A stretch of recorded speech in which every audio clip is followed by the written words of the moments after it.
ఈ రోజు మన కిచెన్ లో మామిడికాయ ఊరగాయ పచ్చడిని బాగా కుదిరేలా ముక్క గట్టిగా మంచి రుచిగా ఎలా చేయాలో చూపించబోతున్నాను. మీరు మొదటిసారి పెట్టినా ఇంతకు ముందు ఎన్నిసార్లు పెట్టినా పచ్చడి కుదరకపోతే నేను చెప్పే ఈ మెలకువలను తెలుసుకుని చేయండి. అద్భుతమైన రుచిగా సంవత్సరం పాటు నిలువుంటుంది.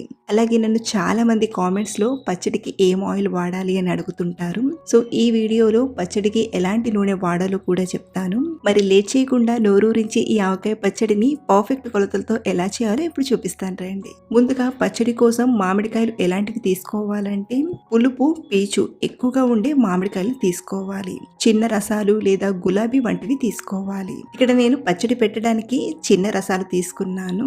ఇలాంటివైతే టెంక్ అనేది అన్ని ముక్కలకు బాగా వస్తుంది. అలాగే నేను 2 కిలోల మామిడికాయలతో పచ్చడి పెట్టడానికి 2.5 కిలోల వరకు మామిడికాయలు తీసుకున్నాను. లెక్కతో నాకు 10 కాయల వరకు వచ్చాయి. మార్కెట్లోనే వాటిని తీసుకొని బాగా